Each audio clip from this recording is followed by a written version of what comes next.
हम सब कहते हैं कि मैं परमेश्वर से प्रेम करता हूँ, लेकिन प्रेम सिद्ध होता है आज्ञाकारिता से। ये मैं नहीं कह रहा हूँ, ये परमेश्वर का वचन कह रहा है। लेकिन कुछ क्षणों के लिए आंखें बंद करके बस अपने आप पर ध्यान करिए कि क्या मैं ईमानदारी से अपने परमेश्वर की बात को और उसके वचन को सुनने के लिए तैयार हूं। क्योंकि इस घड़ी हमारा काम सिर्फ है सुनना, समझना और उसे रिसीव करना, उसे ग्रहण कर लेना। क्या इन तीनों चीजों पर मैं अपने परमेश्वर को आदर देने के लिए बैठा हूं या बैठी हूं? या जैसे अभी उस बहन ने प्रार्थना में कहा कि आधा काम कर रहे हैं, आधा सुन रहे हैं, आधे इधर हैं, आधे उधर हैं। यही चीज हमारे परमेश्वर को जो है वो सम्मान नहीं देता है। और ये बहुत ही भयावह और बहुत ही भयानक बात है। यही खामियाजा यहूदियों ने ताउम्र भुगता, परमेश्वर की अनसुनी और अनदेखी करके। मेरी आप सबसे आज रिक्वेस्ट है, कुछ क्षणों के लिए आंखें बंद करिए और अपने आप को अपने प्रभु के नजदीक लाइए। किसी के नजदीक नहीं, सिर्फ अपने प्रभु के। और अपने दिल और अपने दिमाग और अपनी आत्मा को तैयार करें और पवित्र आत्मा से कहे, पवित्र आत्मा मेरी मदद करें कि मेरा ध्यान भटकने ना हो पाए, और जो बात मेरा पिता मुझे सुनाना चाहता है, मेरे हृदय से वो ईमान फूट सके, वो सच्चाई फूट सके कि मुझे कोई नहीं देख रहा है, लेकिन मेरा खुदा मुझे ऊपर से देख रहा है कि तू, तेरा मन किस तरह से मेरे से जुड़ा है और किस तरह से नहीं। इसलिए प्लीज अपने आप को प्रभु के साथ जोड़िए, अपने आप को इन्वॉल्व करिए।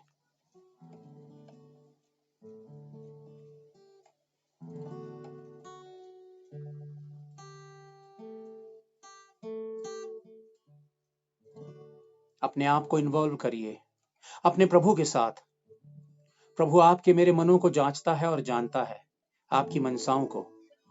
आपके प्रेम में कोई कमी नहीं है, आपके प्रेम में कोई खोट नहीं है।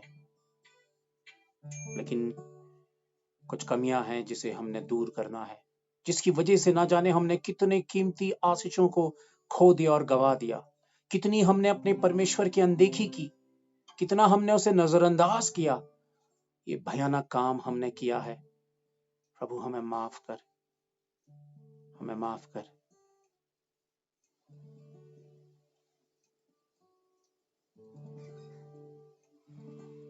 तेरी इच्छा पूरी हो जाए तो मैं तेरे जीवन मेरा, तेरी इच्छा पूरी हो जाए, हाथों में तेरे जीवन मेरा। मैं मिट्टी हूँ, तू है कुम्हार, मुझको बना, मुझको उठा। मैं मिट्टी हूँ, तू है कुम्हार, मुझको बना, मुझको उठा। Jesus, Jesus.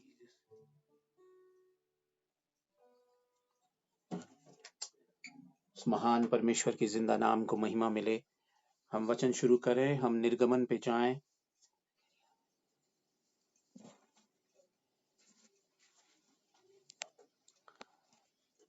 मेरे वहां से स्पीकर ऑन है, अगर किसी को आवाज नहीं आ रही तो शायद उसके नेटवर्क में दिक्कत होगी। अगर हर किसी को आवाज नहीं आ रही है तो आप मुझे लिखकर या वैसे बोल सकते हैं। पर अगर किसी को आवाज नहीं आ रही तो फिर से सॉरी।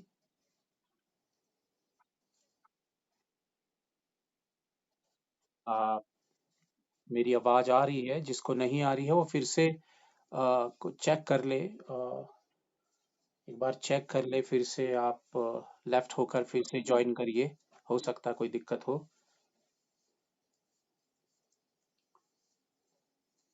मेरी वो मेरी वो इंग्लिश वाली बाइबल देखो। इंग्लिश वाली। प्रभु को महिमा मिले। मैं चाहता हूं कि आज अपने पिता के आप नजदीक आए। आज आप बहुत नजदीक आए। मैं आपको बताना चाहता हूं कि कई बार हम सोचते हैं कि क्या मैं परमेश्वर की प्रेजेंस को फील कर रहा हूं, क्या मैं हॉली स्पिरिट को फील कर रहा हूं, क्या मैं अपने भीतर उस आग को फील कर रही हूं या कर रहा हूं। और उसकी वजह क्या रहती है कि हम पूरे का पूरा अपने आप को दे नहीं पाते परमेश्वर के साथ। हम इतने ज्यादा कंफ्यूजन में हैं, इतने ज्यादा डिस्टर्ब हैं हम। और मैं आपको बताना चाहता हूं कि शैतान का काम क्या है। ये बात आज अपनी दिल पर उतार लीजिए। शैतान का काम है आपको डिस्ट्रैक्ट करना, आपका ध्यान बटाना, आपका ध्यान जो है वो परमेश्वर से भटका देना, किसी न किसी काम में, किसी न किसी विषय में, किसी न किसी वजह में आपको उलझा देना। कई बार आपने देखा होगा कि सप्ताह के 6 दिन आप बेहतर जीते हैं, लेकिन 7वें दिन जब परमेश्वर का जो खास दिन आता है, आपकी सुबह से ही प्रॉब्लम, कोई ना कोई फैमिली प्रॉब्लम या कोई ना कोई वजह शुरू हो जाती है, या सैटरडे से आपकी प्रॉब्लम शुरू हो जाती है, कुछ ना कुछ ऐसा।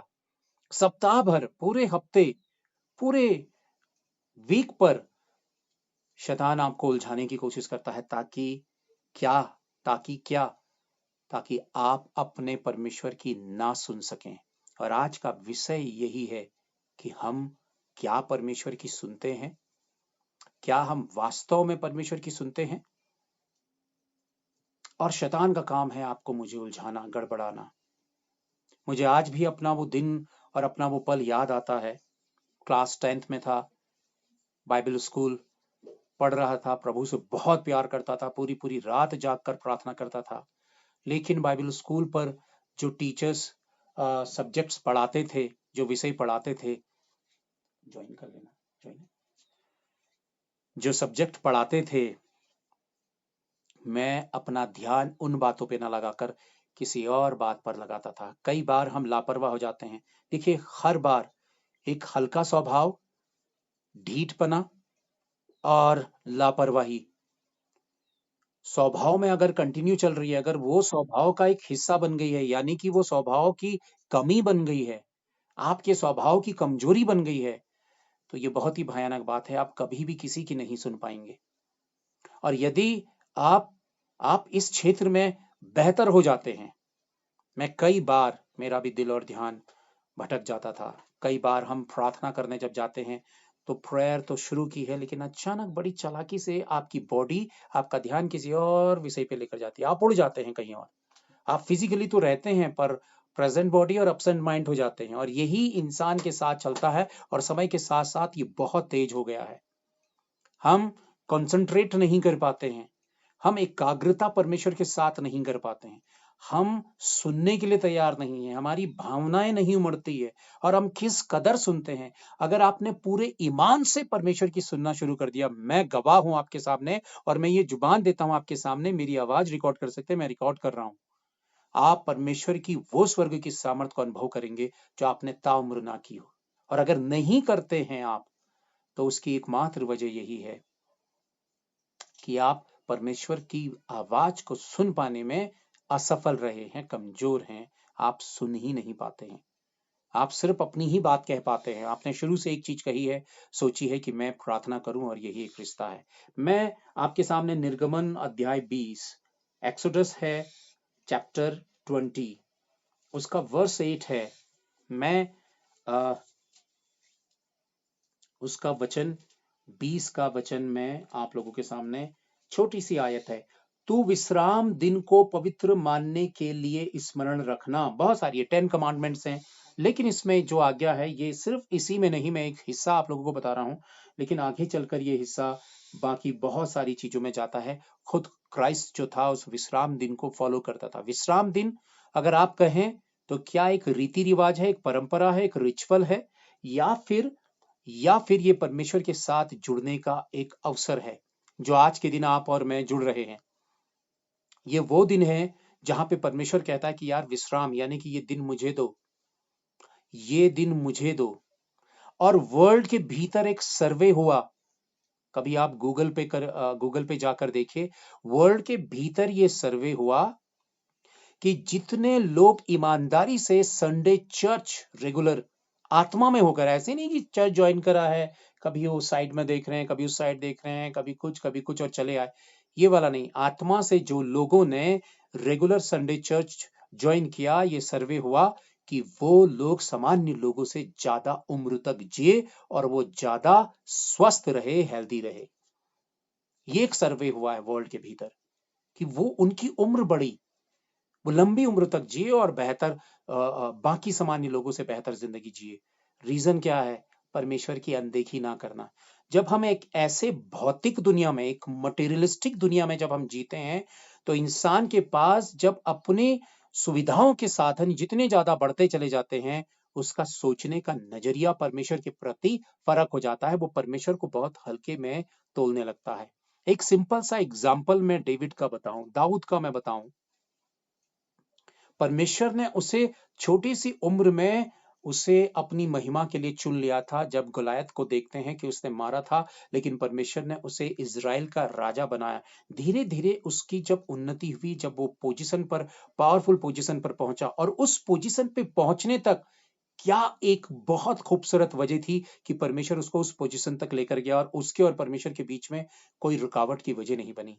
रीजन मैं आपको बताना चाहता हूं कि वो पूरे शिद्दत के साथ, पूरे समर्पण के साथ, पूरे खुद को सरेंडर करके वो परमेश्वर की सुनता था। जिसने हमें कान दिए, क्या उसके पास कान नहीं? जिसने हमें जुबान दी, क्या उसके पास जुबान नहीं? तो जिसने सुनने के कान बनाए हैं, वो आपसे बोलता है, वो मुझसे बोलता है, वो मुझसे कहता है। दाऊद ने परमेश्वर की सुनी, इसलिए वो राजा बना। और जिस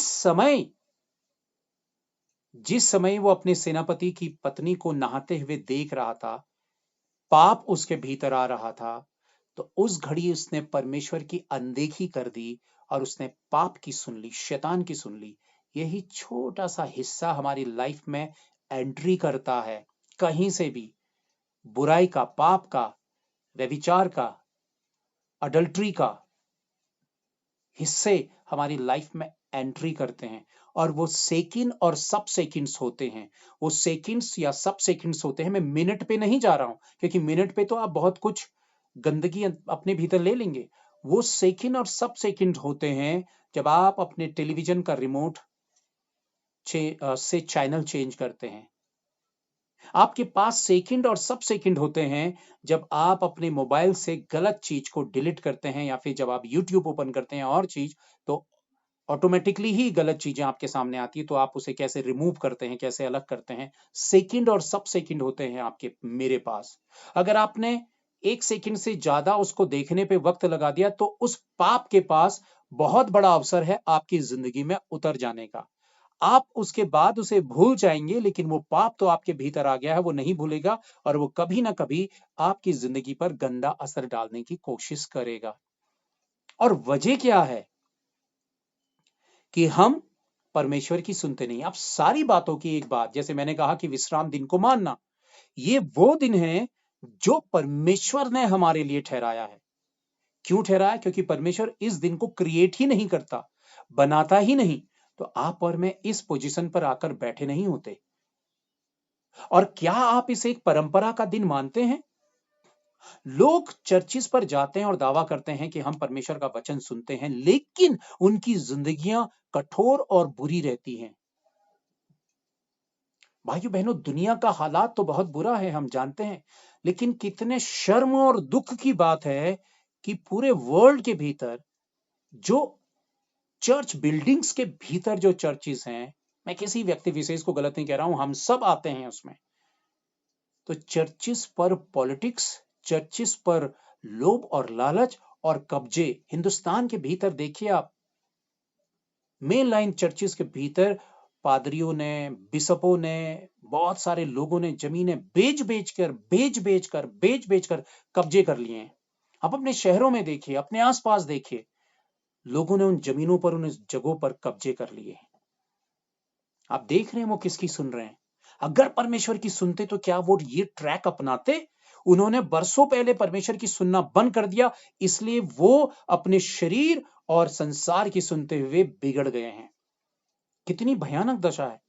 उनकी आसपास के वातावरण पे रहने वाले लोग, उनके चर्चिस पर रहने वाले लोग बिगड़ के वो कठोर हो गए, वो मन के कठोर हो गए, वो घमंड से भर गए, और बिना बात का घमंड दिल और दिमागों पर चढ़ गया। ये कितनी भयानक बात है।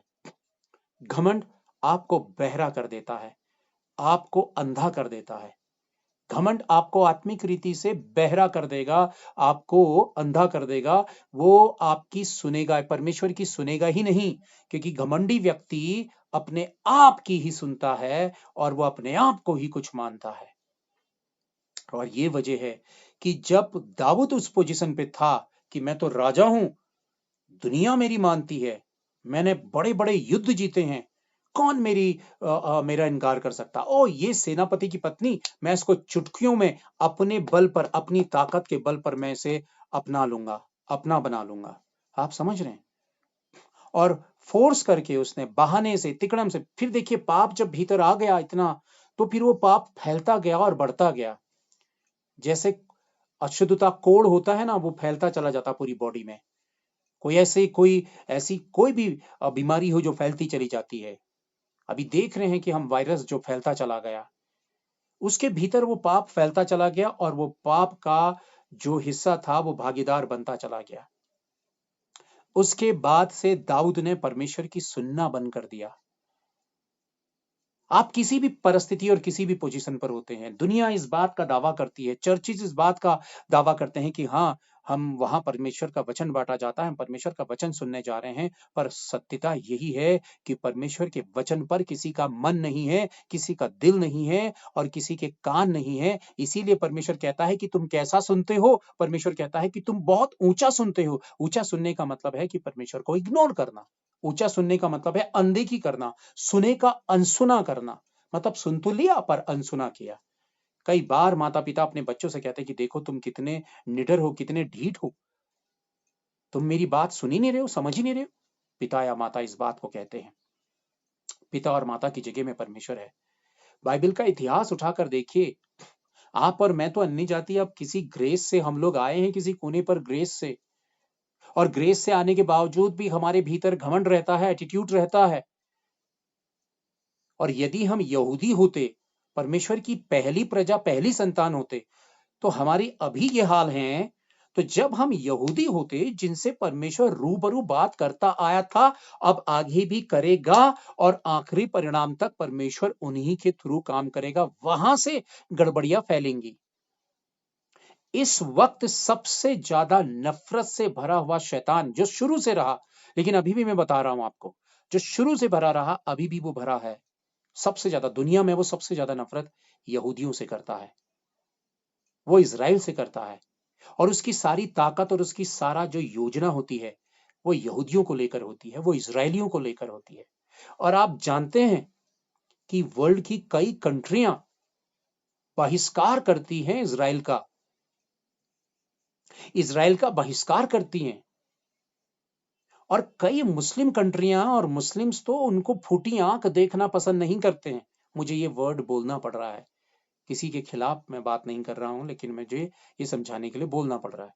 हमारा पड़ोसी देश पाकिस्तान, उसने वर्ल्ड के मैप पर इज़राइल को माना ही नहीं, वो मानता ही नहीं, इज़राइल को एक कंट्री मानता ही नहीं है। वो कहता है इज़राइल कोई कंट्री नहीं है, हमारी नजरों पे इज़राइल कुछ नहीं है। आप समझ रहे कैसी घिनौनी नफरत है। और ये नफरत किसकी है? ये शैतान की है, जो लोगों के मनों पर डालकर इज़राइल के खिलाफ खड़ा करता है। लेकिन दाऊद ने परमेश्वर की नहीं सुनी। और मैंने इज़राइल का नाम इसलिए लिया क्योंकि परमेश्वर ने यहूदियों से वास्तव में डायरेक्ट बात की। भाई बहनों, वास्तव में यहूदी जो हैं वो परमेश्वर की पहली निज प्रजा और निज संतान। बाइबल जो है हमारे हाथों में, वो पूरी तरह से इजराइलियों को प्रेजेंट करती है, यहूदियों के विषय में दर्शाती है और बताती है। और हम इस बात में कोई सवाल नहीं खड़ा कर सकते हैं कि वाकई परमेश्वर ने यहूदियों से ही क्यों बात की। ये सारी चीज़ें जो हैं वो परमेश्वर की महान योजना का हिस्सा है। लेकिन सच्चाई ये है कि परमेश्वर डायरेक्ट अपने लोगों से बात करता है और उसके माध्यम से परमेश्वर ने हमारे ऊपर आशीषों को उड़ेला है और हमें परमेश्वर ने अवसर और मौका दिया कि इज़राइल से, यहूदियों से परमेश्वर की कृपा जो है वास्तव में हम तक पहुंच सके। अध्याय 6 और उसका वचन हम देखते हैं 10। 6 का 10 से मैं पढ़ता हूं और आज सुनिएगा परमेश्वर क्या कहता है। ये बात डायरेक्ट वो यहूदियों के लिए कह रहा था। परमेश्वर ने उसे निज प्रजा, निज संतान और सारा अधिकार दिया। उस समय परमेश्वर यहूदियों से कह रहा था, लेकिन आज बाइबल हमारे हाथों में है, इसलिए हम जिम्मेदार हैं। आज परमेश्वर हमसे कह रहा है, मैं किससे बोलूं और किसको चिताकर कहूं कि वे माने। देख, ये ऊंचा सुनते हैं, देखिए ऊंचा सुनते हैं, वे ध्यान भी नहीं दे सकते। देख, यहोवा के वचन की वे निंदा करते और उसे नहीं चाहते हैं। देख, वे परमेश्वर यहोवा के वचन की निंदा करते हैं और वे उसे नहीं चाहते हैं। आगे, इस कारण यहोवा का कोप मेरे मन में भर गया है, मैं उसे रोकते रोकते उकता गया हूं। बाजारों में बच्चों पर और जवानों की सभा में भी उसे उड़ेल दे, क्योंकि पति अपनी पत्नी के साथ और अधेड़ बूढ़े के साथ पकड़ा जाएगा, यानी कि व्यभिचार में। मैं आगे को ये वचन पढ़ता हूं, लेकिन मैं सिंपल सी बात बताता हूं। हो सकता है आप में से कई लोग समझ रहे होंगे कि यार परमेश्वर की हम कैसे सुने। तो मैं इस वचन पे और डीपली जाऊं और गहराई से जाऊं, उससे पहले मैं आप लोगों को बताना चाहता हूं कि परमेश्वर कैसे हमसे बात करता है और क्या हमें परमेश्वर की सुननी चाहिए। क्योंकि जिसने हमारे कान बनाए हैं, तो हमारे कानों की पहली रिस्पॉन्सिबिलिटी बनती है कि हम वो उस रचयिता की, उस क्रिएटर की सुने। अब मैं आप लोगों को बताना चाहता हूं कि परमेश्वर की कैसे सुने। जब आप पवित्र आत्मा के द्वारा, जब आप अपने द्वारा नहीं बल्कि पवित्र आत्मा की मदद से परमेश्वर के वचन को पढ़ते हैं, तो वचन से परमेश्वर आपसे बात कर रहा है। अगर आप में से कई लोग ये कहेंगे हमसे तो आज तक परमेश्वर ने बात नहीं की, तो ये बिल्कुल गलत होगा। बल्कि वचन के अलावा हो सकता है कि परमेश्वर बोल रहा है, परमेश्वर का आत्मा बोल रहा है, या फिर व्यर्थ की बातें, या फिर हमारी आवाज। लेकिन जहां पे परमेश्वर का वचन बात करता है, तो परमेश्वर का ही वचन बात करता है। और कई लोग वचन की वैल्यू को ही नहीं समझते हैं, वचन के आधार को नहीं समझते, इसलिए वो ढीठ और कठोर हो गए। यहाँ पे डायरेक्ट परमेश्वर अपने वचन को बोल रहा है, लेकिन वो कहता है कि ये ऊंचा सुनते हैं और इन्होंने परमेश्वर के वचन के का इनकार किया है, परमेश्वर के वचन की निंदा की है। कोई आपके घर पे रिस्पेक्टेड पर्सन हो, आपके मदर फादर हो, या कोई भी ऐसा रिलेटिव आपका जिसे आप बहुत मानते हैं, जब आप उसकी बातों का इनकार करते हैं, अनदेखी करते हैं और उसको फॉलो नहीं करते हैं, मानते नहीं हैं, तो ये सोचिए कितनी बड़ी इंसल्ट है। और आप खुद इस बात को ये देखते हैं कि आपका कोई भी सगा या कोई भी अपना, जब आप उससे कुछ कहते हैं और वो आपकी बात को अनसुना करता, नहीं मानता है, तो आप सबसे बुरी और गलत इंसल्ट महसूस करेंगे। आप कहेंगे कि यार देखो, उसने तो मेरी बात ही नहीं सुनी। सुनी तो सही, पर सुनना किसे कहते हैं? ऊंचा सुनते हो। ऊंचा सुनना क्या है? जो कम सुनता है उसे जोर से बोलकर सुनाया जाता है, वो ऊंचा सुनना है। और आपको पता है परमेश्वर का ऊंचा सुनने का मतलब क्या है? ये ऊंचा सुनते हैं का मतलब क्या है पता है? परमेश्वर जिस टोन में बात करता है, अगर हम उस बात को सुनकर अनसुना करते हैं और सुनते ही नहीं है, तो परमेश्वर कहता है ये ऊंचा सुनते हैं। और ऊंचे में जब परमेश्वर बोलता है तो उसे ताड़ना कहते हैं। मतलब अब सीधी उंगली से तो घी निकल नहीं रहा है, सीधी सी बात तो आप समझ नहीं रहे हो, तो भैया आप दूसरा तरीका है जिससे मैं तुम्हें सुनाता हूं, ये ऊंचा सुनते हैं। ऊंचा सुनते का मतलब है कि जब उनके ऊपर चोट आती है तब वो सुनते हैं। सिंपल सी बात आप देखिए, आप किसी ग्रोसरी पर सामान लेने के लिए जाते हैं या किसी मार्केट में कुछ भी आप खरीदने जाते हैं। सिंपल सी बात बता रहा हूँ कि परमेश्वर की पहले आप वचन को कैसे सुनते हैं। यदि आप मसीही मसीही व्यक्ति हैं, तो आपकी मेरी पहचान हमारे डोर के बाहर होगी। जब हम समाज और दुनिया के बीच में उठते बैठते आते जाते हैं, तब हमारे व्यवहार से हमारा परमेश्वर बात करता है। तब हमारे तौर तरीके जो परमेश्वर के हैं, जब हम अपनाते हैं, तो समझ लीजिए हम परमेश्वर की सुन रहे हैं। जब आप किसी दुकानदार के वहां पे जाते हैं या किसी कपड़े की दुकान पर जाते हैं, कोई कपड़ा अचानक आपके हाथों से गिर जाता है, आप उसकी अनदेखी करके आगे बढ़ जाते हैं, आप अनसुना करते हैं, लेकिन आपकी रिस्पॉन्सिबिलिटी बनती है कि आप परमेश्वर के लोग हैं, कोई चीज आपसे गिरी तो आप उसे उठाएं। कभी जब आप कोई पेमेंट करते हैं, अपना छोटा मोटा पेमेंट करते हैं, तो शॉपकीपर कभी गलती से आपको 100 रुपये या 50 रुपये या 10 रुपये भी बढ़ाकर दे देता है। अब आगे चलकर गिनते हैं और आप हिसाब लगाते हैं कि यार उसने हमसे हमें हमारे पैसा पूरा काटने के बजाय कुछ पैसे हमको एक्स्ट्रा दे दिए हैं। तो आप क्या परमेश्वर की सुनते हैं? क्या आप परमेश्वर के व्यक्ति हैं कि नहीं, मुझे ईमानदारी से वो पैसे लौटाना चाहिए?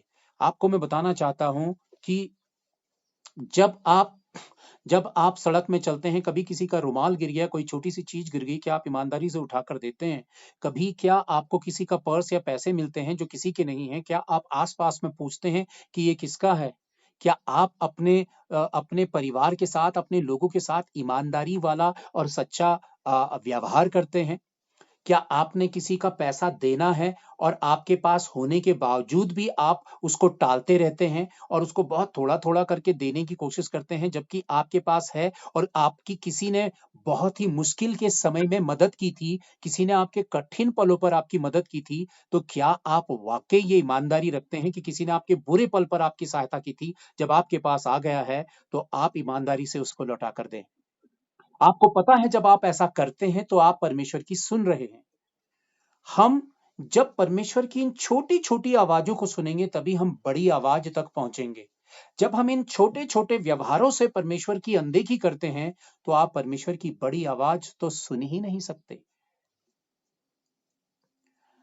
मुझे याद है कुछ सालों पहले की कि हम जहाँ से अपना राशन लेते हैं, तो उन्होंने हमें राशन जो भी दिया और उसका पेमेंट जो भी था, वो लिखा था। मैंने घर में जाकर फिर से कैलकुलेट किया, फिर से हिसाब जोड़ा, तो उसमें 100 रुपये कम थे। आपको बताना चाहता हूँ, उन्होंने 100 रुपये कम जोड़े, जबकि 100 रुपये और जोड़कर हमारा हिसाब बराबर होता। मैं उस शॉपकीपर के पास, जिसकी दुकान थी, उसके पास गया। मैंने कहा कि आप एक बार फिर से जोड़िए, आपके हिसाब में गड़बड़ी आ रही है कि मुझे आपको 100 रुपये और देने हैं। मैं आपको दिल से बात बताता हूँ, उस दिन से उस दुकानदार ने हमारा हिसाब रखना बंद कर दिया। कई बार एक की जगह पे 2 सामान हमारा दुकान से आ गया। कई बार सब्जियाँ एक्स्ट्रा हमारे पास आ गई। किसी और का थैला बँधा हो, वो आ गया गलती से।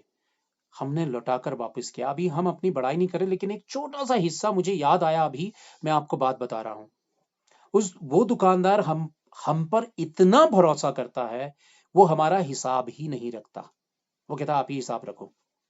आप ही हिसाब रखो। और जब उसे पैसा पेमेंट करते, वो कहता है, हाँ, हाँ, हो गया।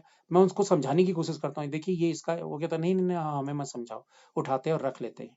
आप पता है कि आपकी ईमानदारी दुनिया पर कितना भारी असर डालती है? आपकी मेरी छोटी-छोटा व्यवहार जो हम परमेश्वर की सुनते हैं।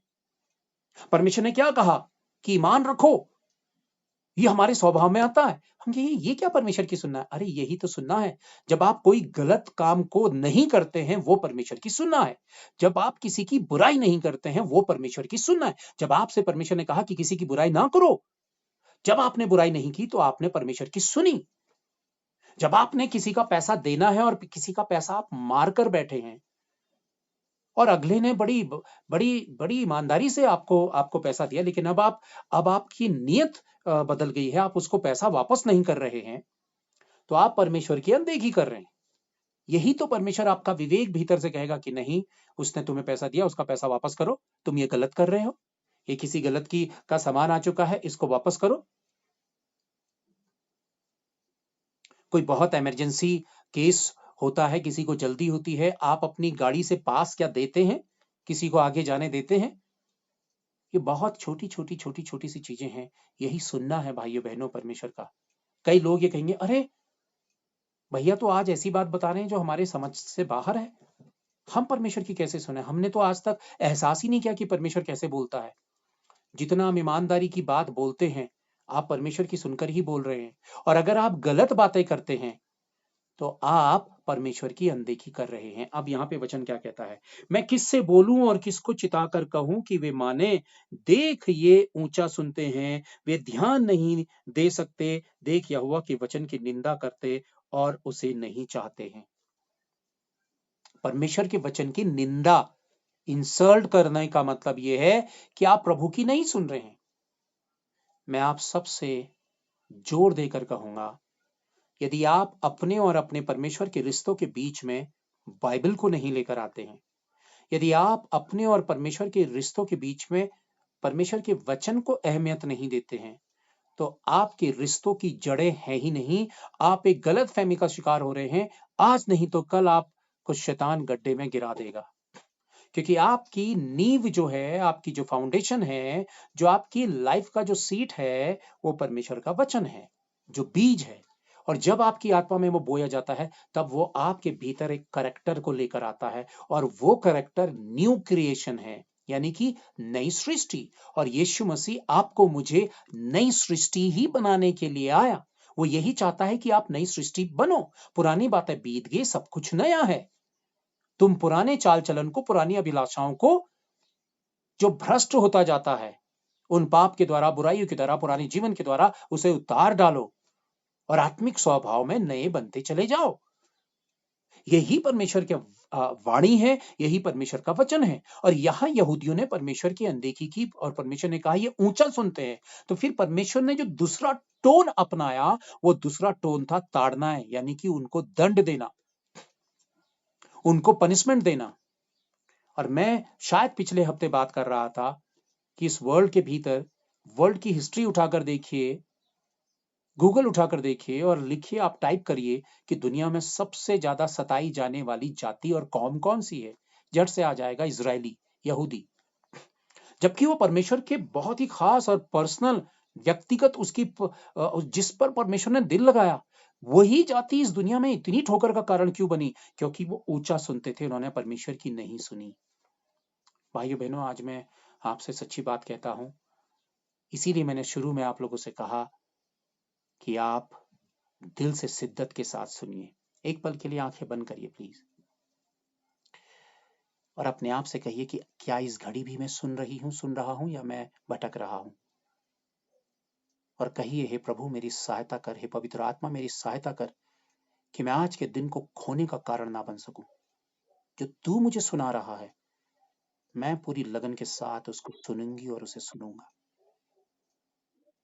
मैं आज के बाद से आपके साथ लापरवाही नहीं करूंगा, क्योंकि मैंने अपने जीवन में बहुत दुख उठाया और मुझे पता ही नहीं कि मैंने जो दुख उठाया उसकी वजह परमेश्वर की अनदेखी थी, उसकी अनसुनी थी। हे प्रभु मुझे सुनना सिखा और अपनी आज्ञाकारिता में चलना सिखा। आंखें खोले प्लीज। एक वचन इस बात को कहता है, हो सकता है कि मैं आगे वो वचन बोलूं, वचन बहुत सारे हैं और क्या पता मैं उन सारे वचनों को बोल पाऊं या ना बोल पाऊं, क्योंकि मैं परमेश्वर की आत्मा की अगुवाई पर चलना चाहता हूं। जो मैंने सोचा था उसके अगुवाई पर नहीं चलना चाहता हूं। बहुत सारे लोग कहेंगे, और बहुत सारे लोग ये कहेंगे कि प्रभु मैं तो विश्वासी हूं, मैं तो तुझे मानता हूं, मैं तो तेरे विश्वास पे चलता हूं। उनमें से हर एक परमेश्वर के राज्य में, यानी कि स्वर्ग के राज्य में, उस हेवन में प्रवेश नहीं करेगा। ये यीशु मसीह के स्टेटमेंट हैं, मेरे नहीं, ये बाइबल कहती है। अगर आप पूछते हैं कि कहां पे कहती है, तो खुद ढूंढिए, खुद परिश्रम करिए, आपके पास अपनी बाइबल है। आप में से, इनमें से जो हे प्रभु कहते हैं, इनमें से कई ऐसे हैं जो स्वर्ग के राज्य में प्रवेश नहीं करेंगे। तो हे प्रभु तो हम सब कहते हैं, तो कितने हैं जो हेवन पे नहीं जाएंगे? ये डायरेक्ट यीशु मसीह कह रहा है। आप कह सकते हैं आप कि ओ यीशु मसीह ने गलती से ये बोल दिया था, वो थोड़ा सा उसके मुंह से निकल गया था। ऐसा नहीं है। सारे उद्धार पाए हुए स्वर्ग पहुंचेंगे, पर उद्धार किसका प्रॉपर बना रहता है? जो परमेश्वर की सुनता है, जो अंत तक धीरज धरेगा उसी का उद्धार होगा, ये वचन ने कहा। और धीरज कौन धरता है? जो परमेश्वर की सुनता है। कितने लोगों ने यीशु मसीह की अनदेखी की जब वो प्रचार कर रहा था? उन्होंने पत्थर उठाए, और जितनों ने प्रभु की सुनी और वाकई से ग्रहण किया, वो प्रभु के पक्ष में, उसके फेवर पे जाके खड़े रहे। क्या मैं सुन रहा हूं? क्या आप सुन रहे हैं? क्या वाकई सुन रहे हैं? सुन रहे हैं? मुझ मामूली से शख्स को मत देखिए, ओ ये आज कैसी बात कर रहा है, क्या एटीट्यूड में बात कर रहा है। पता आपको, जब हम दूसरों के साथ अपना कंपैरिजन करते हैं, दूसरों के साथ जब हम कंपैरिजन करते हैं, तोलते हैं एक दूसरे को, वही बात सबसे भयानक शुरू हो जाती। मैं एक बार छोटा छोटा ही था, एक चर्च पे मैं बोल रहा था और बहुत सारे लोग उठकर चले गए, बहुत सारे लोग उठकर चले गए। बाद में मैंने पता किया कि इतने सारे लोग उठकर क्यों चले गए। वो ज्यादा सयाने लोग थे। वो कहता है, अरे ये छोकरा क्या बोलेगा, आज का छोकरा ये हमको हमको सिखाएगा, हमसे बोलेगा, हमसे बात करेगा आज का छोकरा। अरे हमने पीढ़ियां देखी, बाल अपने सफेद किए हमने धूप में। देखिए, बाल सफेद किए होते तो वाकई वो प्रभु को देखते, मुझे नहीं देखते, वो प्रभु को देखते। ऐसा ही यीशु मसीह के लिए कहा, अरे यार इसके तो नामकरण का दाल भात हमने कहा, ये वो सी बड़ाई का बेटा है, ये कौन है ये?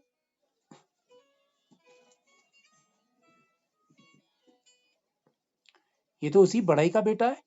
ये क्या बात कर सिखाएगा हमें? पता है आपको, हम एक दूसरे को तोलने लगते हैं, इसके एक दूसरे के रंग रूप से, एक दूसरे की पर्सनैलिटी से, एक दूसरे के व्यक्तित्व से हम तोलने लगते हैं। और वही धोखा शैतान का है जो हमारी जिंदगी में परमेश्वर की आवाज को सुनने से रोक देता है, हमें ईमानदार बनने से रोक देता है। परमेश्वर की आवाज तो गधे के मुंह से भी निकलती है। अरे गधा, ये गधा सिखाएगा हमें?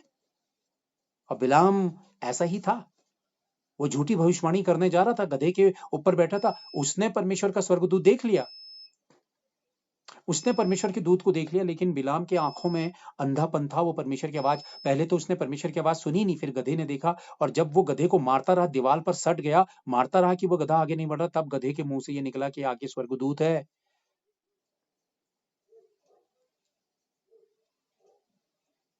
आप देख रहे हैं, फिर भी वो गधे के मुंह से सुनने के बावजूद भी वो अनसुना करता है।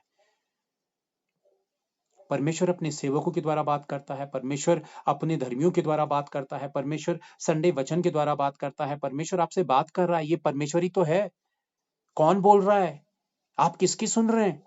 आप अपने करैक्टर को जांचिए, यदि उसमें चेंजेस नहीं आ रहे हैं तो आप परमेश्वर की नहीं सुन रहे हैं, आप परमेश्वर की अनदेखी कर रहे हैं। बहुत सारे सेवक और पास्टर सिर्फ सुनाने की कोशिश करते हैं, अप्लाई करने की कोशिश नहीं करते हैं लाइफ में। एक बार की बात है, बहुत छोटा था मैं, छोटा ही था, क्लास 9th में था शायद, या class 10th 8th 9th। Church में मैं गया और प्रचार सुन रहा था, और एक पास्टर ने बोला कि इसी चर्च के भीतर कोई जॉन वेस्ली होगा? और मैंने हाथ उठाए, वो कोई नहीं है, वो मैं हूं। पास्टर, किसी और को मत ढूंढना, मैंने अपने मन में कहा। और उस वक्त मैं आत्मा की आग से भरा हुआ था, प्रभु मुझे इस्तेमाल कर रहा था और बहुतों की जीवनों पर मिरेकल्स हो रहे थे, मुझे याद है। और जब मेरा परिचय उस पास्टर को दिया कि ये बच्चा है और ऐसे ऐसे प्रभु के काम कर रहा है और ये और वो, पास्टर ने मेरा विश नहीं लिया। मैं आज भी जानता हूँ, मैं उस पास्टर का नाम भी जानता हूँ, मैं वो कहाँ रहते हैं वो भी जानता हूँ। और एक बार मैंने उन्हें इनवाइट भी किया था, शायद नहीं नहीं नहीं, वो दूसरे पास्टर थे। उन्होंने उन्होंने मेरा विश नहीं लिया, उन्होंने मुझसे हाथ नहीं मिलाया, उन्होंने मुझे मेरे साथ उन्होंने झट से मुंह फेर लिया। मुझे वो पल याद आता है। आपको पता है, हम जब ये सोचते हैं कि अरे मैं हूं, मैं तो पास्टर हूं, प्रदीप भैया पास्टर हैं, मैं ही बोल सकता हूं, मेरी तरह कौन बोलेगा, मैं बोल रहा हूं, इसका मतलब मैंने जिम्मेदारी ले ली। मैं बोल रहा हूं का मतलब है कि मैंने खुद को खुदा मान लिया, क्योंकि बोल तो खुदा रहा है, उसका आत्मा बोल रहा है, और मैंने परमेश्वर को हटाकर साइड करके बोल दिया कि मैं बोल रहा हूं। मेरे बराबर कौन बोल सकता? मैं तो बहुत ही धाकड़ इंसान हूं, बहुत ही पावरफुल इंसान हूं, मैं कैसे बोलता हूं? ओ अच्छा, इस शख्स को ये पता ही नहीं है कि ये बोल रहा है। इसने परमेश्वर की वाणी को, परमेश्वर की आत्मा को अपने मैं से जोड़ दिया। और यही वजह है कि लोग घमंड से भर जाते हैं भाइयों बहनों, क्योंकि वो परमेश्वर की इच्छा और आज्ञा को अनसुना करते हैं, और दुनिया को तो सुनाते हैं लेकिन वो खुद अनसुना करते हैं। वो अपने आप को हीरो या स्मार्ट या कुछ और ही समझने लगते हैं, फिर वो लोगों को तुच्छ और बेकार समझने लगते हैं, वो रिजेक्ट करने लगते हैं। हम सब में कमियां हैं, और एवरी डे, हर दिन हमने अवेयरनेस रखनी है कि कहीं पर हम कुछ और सुन के कुछ और ही तो नहीं हो जाएंगे। कई सेवक नहीं सुनते हैं, परमेश्वर के वचन को सुनाते हुए ही नहीं सुनते हैं। आप छोटी-छोटी आदतों पर सुधार करना ही परमेश्वर की सुनना है। जब आप छोटे-छोटे हिस्सों में आप और मैं परमेश्वर की सुनते हैं, किसी की मदद के लिए प्रार्थना करते हैं, कोई आपसे प्रार्थना के लिए कहता है तो आप कितनी लगन से प्रार्थना करते हैं। आप कितनों की अनदेखी करते हैं।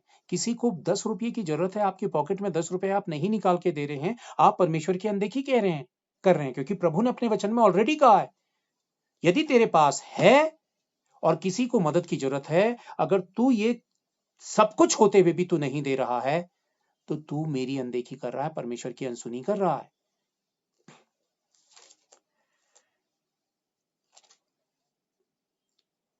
हम यशायाह देखेंगे, इससे पहले यशायाह हम देखते हैं और उसका देखते हैं 42। यशायाह 42 हम देखते हैं और उसका 42 का 18 से 20 हम देखते हैं। हे बहरो, बहुत पहले शायद मैंने ये वचन आप लोगों को पढ़ाया था। हे बहरो सुनो, हे अंधो आंख खोलो कि तुम देख सको।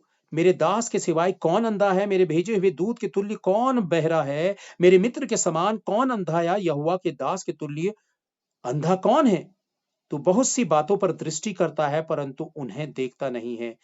कान तो खोल, कान तो खुले हैं परंतु सुनता नहीं है। कान तो खुले हैं पर सुनता नहीं है। रीजन क्या है? इसका मतलब है कि हम परफेक्ट हैं, हम सही हैं, पर हम धोखा उठा रहे हैं। आपको पता है चर्चिस भरते हैं, बड़े बड़े चर्चिस, 5,000, 10,000, 20,000, लाखों लाखों लोग चर्चिस पर जाते हैं। बहुत अच्छा संदेश है, पर लोग नहीं सुनते हैं, नहीं सुनते हैं। और जब नहीं सुनते हैं तो उनके लिए वचन यही है। प्रभु कहता है कि जितना जिसको दिया है उतना उससे लिया जाएगा। जिसको जितना दिया है उससे उतना लिया जाएगा। कहने का मतलब यह है कि परमेश्वर आपको मुझे दे रहा है, पर हम सुन नहीं रहे हैं, हम सुन नहीं रहे। बाद में दाऊद पछताया और उसने जो रिपेंट किया, जो पश्चाताप किया, मुझे बाइबल के भीतर इतना पावरफुल, पूरे वर्ल्ड के भीतर इतना पावरफुल पश्चाताप मुझे नजर नहीं आता। दाऊद ने अपनी गलती तुरंत मान ली थी और उसने परमेश्वर की अनदेखी की। आपको पता है कई बार मुझसे मैं इस दुनिया का सबसे कमजोर शख्स हूं। अगर मैं ये बात बोल रहा हूं तो सुनाने के लिए कुछ और नहीं बोल रहा हूं, ये बाइबल हाथ में सच्ची बात बोल रहा हूं, यही मेरी असलियत है। मैंने ना जाने कितनी बार परमेश्वर की अनदेखी की, और जितनी बार अनदेखी की, अनसुनी की, उतनी बार मैंने नुकसान उठाए हैं। सुनिएगा एक बात और ध्यान से, कई बार आप और मैं ओवर स्मार्ट बनकर अपने विवेक, अपने मन की सुनते हैं, हमारे पास जो नॉलेज है उसकी सुनते हैं। हम सोचते हैं हम बहुत ज्ञानी हैं, बहुत क्लेवर हैं, हम जाकर कुछ भी कर सकते हैं, और हम अपनी तरीके के डिसीजंस लेने लगते हैं, हम अपनी तरीके के फैसले लेने लगते हैं, हम अपनी योजना बनाने लगते हैं, और फिर हम मुंह के बल गिरने लगते हैं, क्योंकि हम परमेश्वर को सौंपते नहीं हैं। हम ये नहीं कहते हैं कि हे प्रभु तू ही बुद्धिमान, तू ही योग्य, तू ही सब कुछ है, मैं तेरी सुनूं। मैंने कितनी गलतियां की हैं परमेश्वर की अनदेखी करके। कई बार आप घबराहट में परमेश्वर की अनदेखी करते हैं। कई बार अचानक आपके ऊपर कोई ऐसी प्रॉब्लम आ खड़ी होती है, अचानक मुसीबत आती है, कोई तकलीफ और बीमारी आती है हमारे ऊपर, हम घबरा जाते हैं भाइयों बहनों, और हम घबराहट पर अच्छा करने के बजाय गलत कर जाते हैं, बुरा कर जाते हैं। हमारा इंटेंस, हमारा हमारा उद्देश्य नहीं रहता है गलत करने का, लेकिन उस घबराहट में, उस डर पर हम गलत बोल जाते हैं, गलत कर जाते हैं, गलत कह जाते हैं। इसी हिस्से पर आपने मैंने काम करना है, इसी हिस्से पर। अब्राहम से कहा कि जाकर अपने बेटे की बलि चढ़ाओ, यूहन्ना की गर्दन काटने को दे दी। पतरस ने कहा कि पानी में चलकर आता हूं, प्रभु ने कहा आ। ये वो लोग थे जो डरे नहीं, और इसीलिए बाइबल के सफल लोगों पर इनकी गिनती होती है। नूह से कहा कि नाव बना, क्या नूह को पता था कि 120 साल लग जाएंगे? पूरी उम्र गुजर गई, अच्छी खासी दुनिया घूमता, बच्चों के साथ अच्छा टाइम एक्सपेंड करता, बहुत सारी 120 साल मायने रखते हैं। उसकी पूरी उम्र उस नाव को बनाने में चली गई। उसकी जिंदगी का मकसद ही नाव हो गया था। और अगर वो नाव नहीं बनाता, ये दुनिया फिर से कायम नहीं होती, क्योंकि ये दुनिया मिट चुकी थी। उसने परमेश्वर की सुनी। जब आप परमेश्वर की सुनते हैं, सिर्फ आप ही उससे लाभ नहीं पाते हैं, आपके आसपास की दुनिया उससे आशीषित होती है। आप अभिषिक्त होते हैं और आप बढ़ते हैं। आपका उपवास रखना इतना कीमती नहीं है। आपका 2 टाइम या 3 टाइम प्रार्थना करना उतने इंपॉर्टेंट नहीं है, जितना इंपॉर्टेंट है परमेश्वर की सुनना। और उसी से परमेश्वर का आत्मा यानी कि हॉली स्पिरिट अट्रैक्ट होगा आपकी ओर को। और ये सुनते ही नहीं है, ये तो बहरे हो गए, ये तो बहरे हो गए हैं। छोटी-छोटी आदतों को मैंने कहा कि दूर करना ही परमेश्वर की सुनना है भाइयों-बहनों। आपका विवेक आपसे कहता है कि नहीं, ये दान दे, आप अनसुना करते हैं। मैंने आपको बताया था कि मेरे अंदर बहुत डाउट था। मैंने कहा अच्छा, चर्चिस पर ये कमाई होती है, लोग दान देते हैं, ये लोग पैसा लेते हैं, इसीलिए सारा ड्रामा करते हैं। धीरे-धीरे सीखा। शुरू में क्या करता था कि सबसे कम वाला हिस्सा मैं प्रभु को देता था। जब हमारी नियत और हमारी सोच ही प्रभु के लिए सबसे कम वाली है, तो फिर हम परमेश्वर से ज्यादा की उम्मीद क्यों करते हैं? क्योंकि प्रभु ने कहा कि जो बोओगे वो काटोगे। हम अपनी बात परमेश्वर को सुनाना चाहते हैं, लेकिन परमेश्वर की सुनने के समय में हम कानों पे खुजली होने लगती है, हम अनदेखी करने लगते हैं, ओवर स्मार्ट बनने की कोशिश करते हैं और ताउम्र हम कमी घटी का जीवन जीते हैं। और अगर हमारे पास बहुतायत से आ भी जाए तो हम उसका बेहतर इस्तेमाल नहीं करते हैं। और मैं सबसे छोटा अंश डालता था, लेकिन परमेश्वर का आत्मा मुझसे बात करता था, प्रभु मुझसे बात करता था, मैं उसकी अनदेखी करता था, मैं उसके सामने ही बात रखता था। अरे, क्या मैं वहां पे डाल दूं? अगर मैं ये प्रभु को दूंगा तो फिर इसका मुझे वो काम करना है, उसका वो काम करना है, उसका ये करना है, मैं ऐसे कैसे करूंगा, ऐसे कैसे होगा, मेरा तो बजट बिगड़ जाएगा, मेरी तो लाइफ ऐसी सी हो जाएगी। नहीं नहीं नहीं नहीं नहीं। जब तक आप परमेश्वर की सुनकर चुनौतियां नहीं लेते हैं, तब तक आप बड़े परिणाम मिरेकल्स के नहीं देख सकते। आप बड़े मिरेकल्स के जो चमत्कार के परिणाम हैं, वो नहीं देख सकते। अगर आप अपनी पॉकेट में चमत्कार देखना चाहते हैं, तो पॉकेट को खाली होने तक चमत्कार का वेट करिए, मिरेकल्स का वेट करिए। और वही मैंने अपनी जिंदगी को सिखाया कि मैं सर्वोत्तम अपने पिता को दूंगा, क्योंकि यही वो सर्वोत्तम शख्स है जिसके साथ मैंने सर्वोत्तम वाला व्यवहार रखना है। मैं उसको परमेश्वर मानते हुए उसके साथ बहुत ही छोटा तरीके से पेश ना हूं। मैं अपना तरीका उसके सामने इतना टुच्चा सा, इतना इतना छोटा एटीट्यूड उसके सामने ना दर्शाऊं, क्योंकि वो परमेश्वर है, वो मुझे जानता है, वो असलियत जानता है कि मैं कितना झूठा और कितना सच्चा हूं, कितना असली और कितना नकली हूं। अगर आप परमेश्वर की बेहतर सुनते हैं, तो आप परमेश्वर की समानता में, जहां पर यीशु मसीह कहता है कि अब से तुम मुझे गुरु मत कहना, बल्कि मित्र कहना, और दोस्त दोस्त की बराबरी पे जा बैठता है। यीशु मसीह ने हमें उस स्थान तक बैठाने की कोशिश की है। और कितने हैं जो स्वर्ग के राज्य में प्रवेश नहीं करेंगे? अभी बहुत सारे लोग हैं जिसमें हम सबकी भी गिनती हो सकती है। हम अपने आप को क्यों बिल्कुल भोला भगला भगत करके हम मुंह पोछ पाछ के, क्रीम लगा के, अच्छी शर्ट पहन के कहते हैं ओह मैं तो अच्छा हूं। ये तो बहुतों के लिए, हमारे अंदर ये फितरत है ना, साइकोलॉजिकली ये सोच है इंसान की। नहीं, मेरे लिए नहीं कहा ये प्रभु ने। बहुत सारे लोग ऐसे होंगे जो स्वर्ग के राज्य में प्रवेश नहीं करेंगे। हाँ, ये कह दिया है किसी के लिए, हाँ, वो उधर वाले हैं। मैं कहा हूं, मैं तो हो ही नहीं सकता हूं ऐसा। और यही तो धोखा है। हम अपनी अपने गिरेबान पर झांकते ही नहीं, यही तो धोखा है। एक वचन मैं और आप लोगों के सामने रखता हूं, मैथ्यू 13, मत्ती अध्याय नीति वचन 13 उसका 14 से 17। भाई बहनों, जब हम वचन की गहराई में जाते हैं, क्योंकि एक मात्र वचन ही है जो हमें परमेश्वर की वास्तविक सत्यता को हमारे सामने ला खड़ा करता है। मत्ती अध्याय 13 उसका है 14 से 17, मैं आप लोगों के सामने रख रहा हूं। उनके विषय में यशायाह की यह भविष्यवाणी पूरी होती है, तुम कानों से तो सुनोगे परंतु समझोगे नहीं, और आंखों से तो देखोगे पर तुम्हें ना सूझेगा, क्योंकि इन लोगों का मन मोटा हो गया है। और जिनका मन मोटा हो जाता है, वो देखते हुए भी नहीं समझते और सुनते हुए भी नहीं समझते, क्योंकि मन मोटा हो गया है। अब मैं बताऊं आपको मन मोटा कैसे होता है। मन मोटा कैसे होता है? मन मोटा होता है संसार के साथ मन लगा के। आपका मन मोटा हो गया है। जब आप कहीं और समय बिता रहे हैं, तो फिर आपके लिए संडे का समय बिताना आपके लिए ऐसा होगा जैसे कि यार आपने तो वो खो दिया।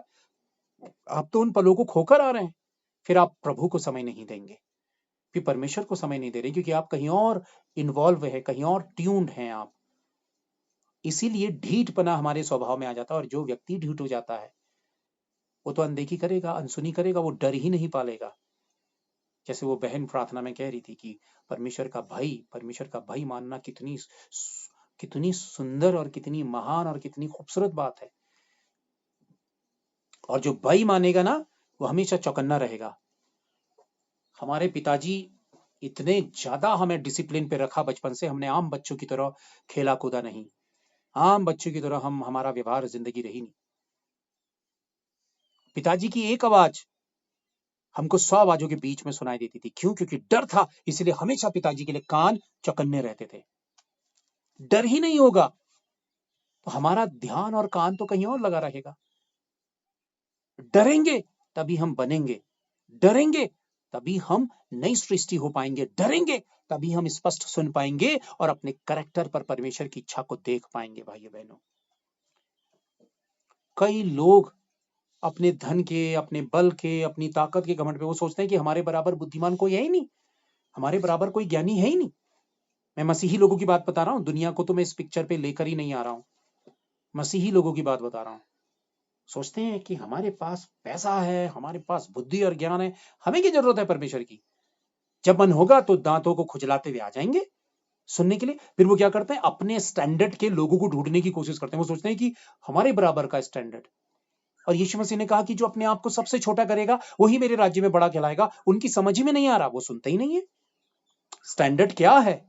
स्टैंडर्ड है सच बोलना, सच को सुनना और सच के साथ जीना ही तो स्टैंडर्ड है। यही वजह कि परमेश्वर का स्टैंडर्ड देखने के लिए मूसेस जो था वो राजपाट को छोड़कर अपने लोगों के बीच में गुलाबी में काम करने आ जाता। ये है स्टैंडर्ड परमेश्वर की सुनना। अब्राहम अपनी प्रॉपर्टी, अपना पूरा कल्चर, अपनी सोसाइटी, अपने खानदान को, जो वो धनवान था, सब कुछ छोड़कर परमेश्वर के पीछे हो लिया। जब परमेश्वर ने उससे कहा, उसने सुना, परमेश्वर के पीछे हो लिया। ये है स्टैंडर्ड।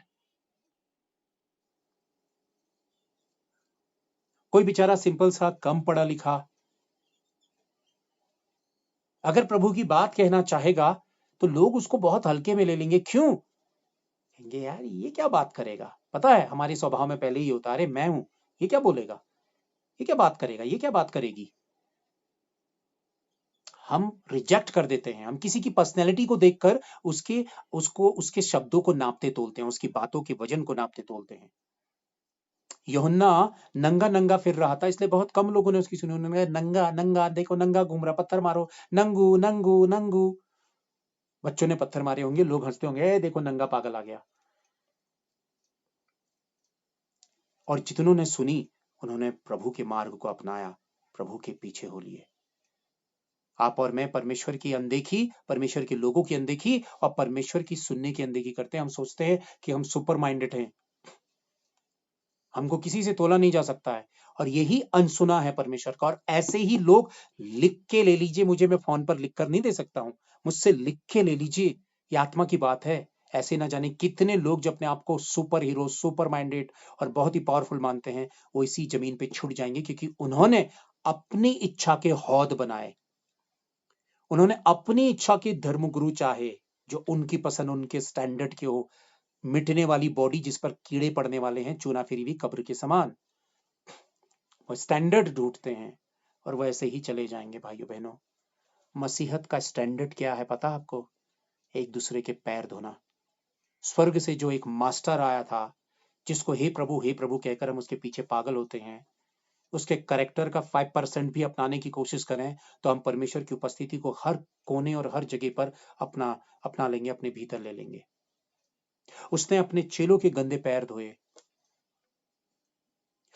उसने पापियों के बीच में भोजन किया, उन्हें अशुद्ध और गिरे पीसे तुच्छ नीचों के को पकड़कर उन्हें सीने से लगाया। इसीलिए दुनिया उसको मसीहा कहती है, मसीहा। दुनिया के भीतर एक ही शख्स मसीहा बनकर आया और वो आपका मेरा यीशु है। जब हम ये सब कुछ जानते हैं, बाइबल को जानते हैं, अरे बाइबल तो मैंने 5 बार पढ़ ली, कई बार इस बात का घमंड लोग करते हैं, कहते पता आपने मैंने फास्टेस्ट बाइबल कितने दिनों में पढ़ ली थी, इतने दिनों में पढ़ ली थी। लेकिन कोई दरवाजे के पास फास्टेस्ट बाइबल, मैंने पता आपको कितनी तेजी से पढ़ी, मैंने इतने दिन पे बड़ी तेजी से बाइबल पढ़ ली थी। और कोई दरवाजे पे उसी वक्त आएगा कि भैया कुछ दे दो, किसी को कहकर कहेंगे भगाओ इसको, भगाओ इसको, मांगने आ जाते हैं। देखा आपने, बाइबल तो बड़ी तेजी से पढ़ ली, लेकिन अप्लाई ऐसा किया, ये प्रैक्टिकल अप्लाई ये है। कहाँ जी रहे हैं आप और मैं, क्या सुन रहे हैं परमेश्वर की, और यहाँ पे हम अनसुना कर रहे हैं। एक वचन हम और देखेंगे, मैथ्यू चैप्टर 7, मत्ती अध्याय 7। छोटी छोटी बातें सुनने की कोशिश करो, छोटे छोटे बिंदुओं पर काम करने की कोशिश करो, तब परमेश्वर की बड़ी आवाज तक आप पहुंच पाएंगे। छोटी सी आवाज को आप इग्नोर करेंगे तो फिर परमेश्वर की आवाज कहां सुन पाएंगे। 21 से 23, जो मुझसे हे प्रभु कहता है, उनमें से हर एक स्वर्ग के राज्य में प्रवेश ना करेगा। ये बात साफ उसने बोल दी। देखिए ये कितनी क्या डरने वाली बात नहीं है। अपनी बाइबल पे पढ़िए सारे लोग, प्लीज इतना तो पढ़िए, इतना तो पढ़िए, अपनी आवाज, आपकी आवाज आपके कानों तक जाए। 7 का, मैथ्यू चैप्टर 7 वर्स 21, मत्ती अध्याय 7 वचन 21 पढ़िए। जो मुझसे हे प्रभु कहता है, उनमें से हर एक स्वर्ग के राज्य में प्रवेश ना करेगा, कौमा लगा है। अब क्या इस बात पर यीशु मसीह झूठा हो सकता है? और अगर हमने इस बात की अनदेखी की और सिर्फ इसी बात में आने नहीं हमारा उद्धार हो गया, प्रभु ने कहा कि तू तो स्वर्ग के राज्य में पहुंच जाएगा, तू तो पहुंच जाएगी, अब हम इस बात को क्यों पढ़ें? ये वाला चैप्टर आते ही हम इसको तुरंत बिना देखे पलटा देंगे, क्योंकि इसको हम पढ़ना नहीं चाहते हैं। हम वही पढ़ना चाहते हैं जो हमें अच्छा लगता है और हमें स्वर्ग पहुंचा देगा। क्या ये बात सही है? जो मुझसे हे प्रभु कहता है, उनमें से हर एक स्वर्ग के राज्य में प्रवेश ना करेगा, परंतु कौन करेगा? परंतु वही जो मेरे स्वर्गीय पिता की इच्छा पर चलता है। अब परमेश्वर की इच्छा क्या है? जब हम उसकी इच्छा को जानेंगे और सुनेंगे, और जानेंगे कैसे? सुनने के थ्रू, सुनने के द्वारा हम प्रभु की इच्छा को जान पाएंगे, और प्रभु की इच्छा पर चलने वाले परमेश्वर के राज्य में एंट्री लेंगे, एंटर करेंगे। और वो जो हे प्रभु कहते हैं, लेकिन करेक्टर से दुनिया के हैं, दुनियावी तौर पर वो हे प्रभु कहते हैं, वो मीठा मुंह दिखाते हैं पर होते कुछ और हैं। आजकल पता है खरे लोगों को सुनना ही नहीं चाहते हैं लोग, और यही डेंजरस सी बात है। पसंद नहीं करेंगे, उनको इंसल्ट फील होगी, उन्हें बुरा लगेगा। अरे यार ये क्या बात बोल दी, ऐसे कैसे बोल दिया यार, इनकी हिम्मत कैसे हो गई, ऐसी बात कोई बोलता है? अरे ये परमेश्वर की बात है, ठीक है बोलो, चला ऐसे बोलो वैसे बोलो, हो सकता है, पर यार किसी के टोन पे तो मत जाओ। जाओ ना कि अगर वो बात सच्ची है तो थोड़ा सा दिल पर भी लग गई है तो ले लो, शायद वो जिंदगी पे बड़ा काम कर जाए। हो सकता है वहीं से लाइफ चेंज हो जाए, अभी तक धोखे की जिंदगी जी हो। जो मुझसे हे प्रभु कहता है, उनमें से हर एक स्वर्ग के राज्य में प्रवेश ना करेगा, परंतु वही जो मेरे स्वर्गीय पिता की इच्छा पर चलता है। उस दिन बहुत से लोग मुझसे कहेंगे, हे प्रभु, क्या हमने तेरे नाम से भविष्यवाणी नहीं की? और देखिए भविष्यवाणी करने वाले ने भी प्रभु की नहीं सुनी। अब यहाँ पे सेवकों के लिए बात आ गई। और तेरे नाम से दुष्ट आत्माओं को नहीं निकाला। देखो बड़ी बड़ी दुष्ट आत्माएं निकालने वाले मेरी मूंछ तो नहीं है, फिर मैं कैसे कहूं कि अरे यार देखो दुष्ट आत्माएं, हाँ प्रभु ने मुझे भी इस्तेमाल किया, और बहुत सारी चीजों में प्रभु इस्तेमाल करता है, दुष्ट आत्माएं निकलती है, काम करता है। लेकिन क्या दुष्ट आत्माओं को निकालने का मतलब क्या मैं खुदा हो चुका हूं? ये तो परमेश्वर का आत्मा निकाल रहा है, मैं नहीं। इसकी सच्चाई मुझे पता होनी चाहिए। अगर इसकी सच्चाई पता होगी तो मैं बिल्कुल जमीनी इंसान बना रहूंगा। इसकी सच्चाई मुझे पता नहीं होगी तो मेरी आंखें 7वें आसमान पे चढ़ जाएंगी। और तेरे नाम से बहुत से आश्चर्य कर्म नहीं किए, तब मैं उनसे खुलकर कह दूंगा, मैंने तुमको कभी नहीं जाना। ओफो, इतनी बड़ी सेवा, इतनी पूरी जिंदगी प्रभु को देने के बाद, इतने बड़े बड़े गिफ्ट्स, इतने बड़े बड़े वरदान हासिल करने के बाद, इतनी बड़ी बड़ी दुष्ट आत्माओं को निकालने के बाद डंका बजता है। भैया दुनिया जानती है हमें, दुनिया जानती फलाने, अरे ये प्रभु के सेवक बड़े आग है, पापा पापा, डैडी डैडी, हम तो डैडी कहेंगे उछल उछल के। ये कौन है? ये पास्टर को हम पापा कहते हैं, पापा हैं ये, पास्टर पापा, पास्टर डैडी, ये डैडी पापा। हम आज इंसानों को डैडी पापा कहने लगते हैं, पापा जी। मेरा किसी के पास एक दो फोन आए थे मेरे पास प्रेयर करवाने के लिए। वो मुझसे बात करें तो पापा जी, मैंने कहा यार ये रॉन्ग नंबर लगा है या मुझसे ही बात कर रहे हैं। मैंने उनसे बात की तो कहने लगे आप, हाँ पास्टर आपका नंबर ऐसे ऐसे मिला है और ऐसे है, तो पापा जी है ये तकलीफ। मैंने कहा पापा जी किससे कह रहे हैं आप? उन्होंने कहा नहीं, हम तो पापा जी कहते पास्टर को। मैंने कहा देखो जो जो है उसको वही कहो। पापा जी कहोगे दुनिया कहेगी कितने बाप हैं आपके। पापा जी हर किसी से पापा जी कह दिया। पापा जी एक ही है स्वर्ग का और दुनिया का पापा जी, जिसको लीगली अधिकार परमेश्वर ने दिया, जिसकी आप और मैं संतान है। परमेश्वर का स्थान किसी और को क्यों दे दो? अरे यार पादरी पादरी है, उसको सम्मान दो, पास्टर को रिस्पेक्ट करो, क्योंकि परमेश्वर ने कहा कि उसको दुगना सम्मान दो। पर इतना सम्मान भी नहीं कि परमेश्वर को हटा के उसको बैठा दो और कहो पापा जी डैडी, पापा जी डैडी। वो परमेश्वर ही है। इसलिए इसलिए तब मैंने उनसे खुलकर कह दूंगा, तब मैं उनसे खुलकर कह दूंगा मैं तुमको कभी नहीं जान, मैंने तुम्हें कभी नहीं जाना। देखो हम क्या डरते हैं।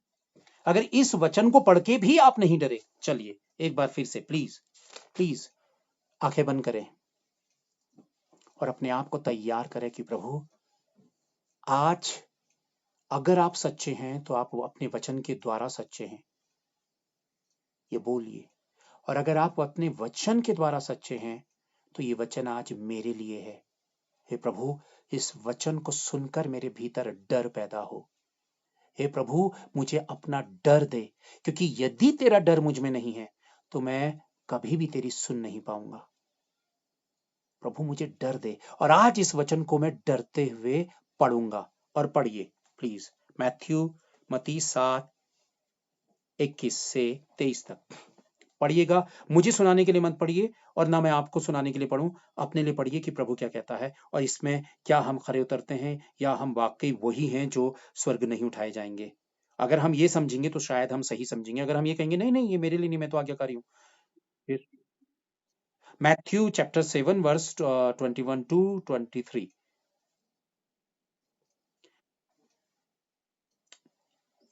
पढ़ें। जो मुझसे हे प्रभु कहता है, उनमें से हर एक स्वर्ग के राज्य में प्रवेश ना करेगा, परंतु वही जो मेरे स्वर्गीय पिता की इच्छा पर चलता है। उस दिन बहुत से लोग मुझसे कहेंगे, हे प्रभु, क्या हमने तेरे नाम से भविष्यवाणी नहीं की और तेरे नाम से दुष्ट आत्माओं को नहीं निकाला और तेरे नाम से बहुत आश्चर्य कर्म नहीं किए? तब मैं उनसे खुलकर कह दूंगा, मैंने तुमको कभी नहीं जाना। हे कुकर्म करने वालों, मेरे पास से चले जाओ।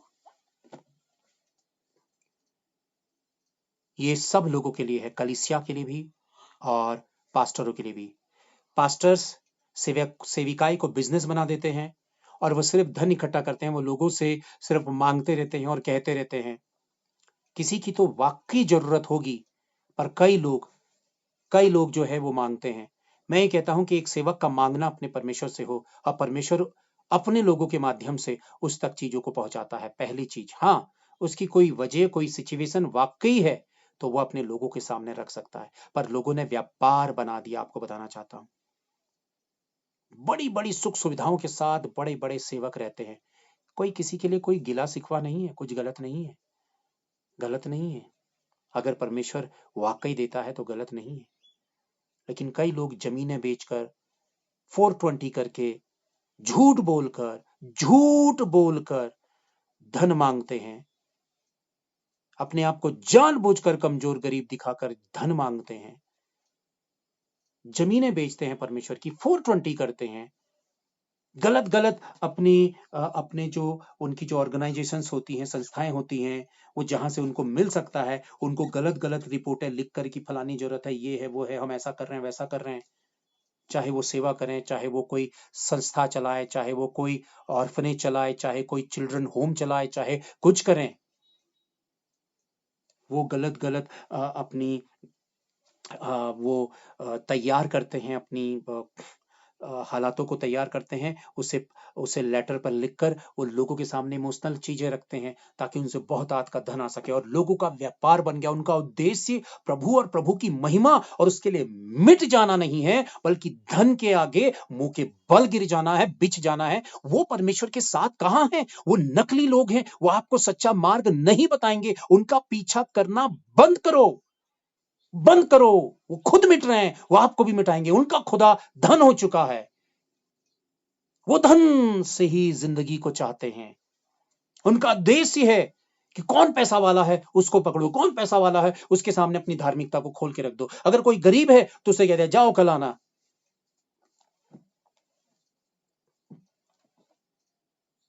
ऐसों के लिए उसने कहा है कि मैं कह दूंगा, मैं तुमको, मैं खुलकर कह दूंगा। देखो उसने कहा कि दबी जुबान पे नहीं कहेगा, मैं नहीं जानता यार, चुपचाप से साइड से चले जाओ, शायद तुम्हें कुछ बिल्कुल नहीं जानता हूं मैं, चुपचाप नर्क में चले जाओ यार, जोर से शोर नहीं मचाता हूं, दूसरों को पता चलेगा। नहीं नहीं नहीं नहीं नहीं, उसने कहा खुलकर बोलूंगा, चीख कर बोलूंगा, मैं तुम्हें नहीं जानता हूं, कौन हो यार, टाइम वेस्ट मत करो।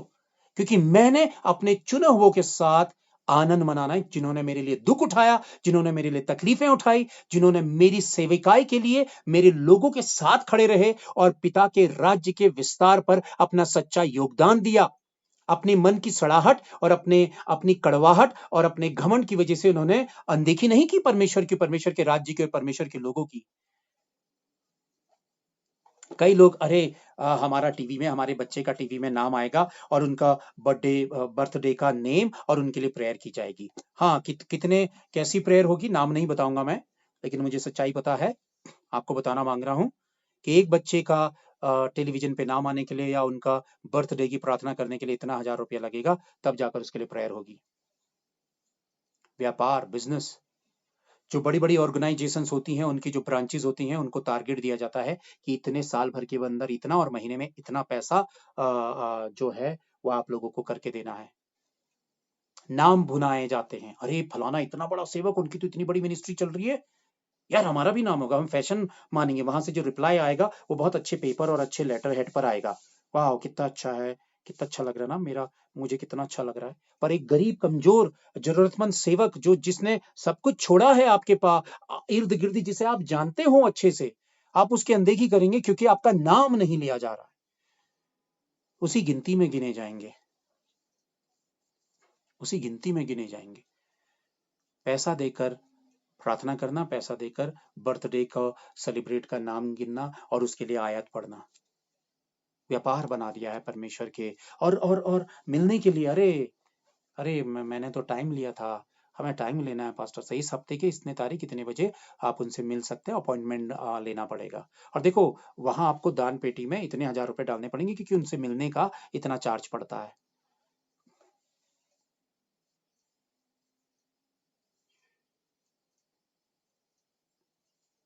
एक शख्स जिससे आप और मैं बाप कहते हैं, जिसने कीचड़ से उठाया, दलदल से उठाया, सुअर के बाड़े से उठाया और पादरी बना दिया, सेवक बना दिया, आज तू खुदा के उस राज्य को व्यापार बना रहा है। तुझे शर्म आनी चाहिए। तेरे हाथों में खुदा का सामर्थ है, लेकिन इस कलाम को भी तो देख ले, तेरे लिए ही कहा है कि मैं तुझे जानता ही नहीं हूं, खुल के बोल दूंगा, क्योंकि तूने मेरे धर्म राज्य को व्यापार बना दिया, बिजनेस बना दिया है तूने। तू भोले और सीधे लोगों का फायदा उठाता है। तू उन घरों को ढूंढता है जहां से तुझे बेहतर मिल सके, चार मीठी बातें कहकर लोगों को हिप्नोटाइज करने की जो सोच है, और उसके साथ साथ वो लोग भी गुनहगार है जिनके पास आत्मा का वो अभिषेक ही नहीं है, वो सुनते ही नहीं है परमेश्वर की, वो नहीं सुनते हैं। और ना सुनने की वजह यह है कि वो गलत मार्गों में चलते हैं, गलत लोगों को सेवक मानते हैं और गलत बातें की शिक्षाओं को सुनकर वो गलत गलत भटकते रहते हैं पूरी जिंदगी।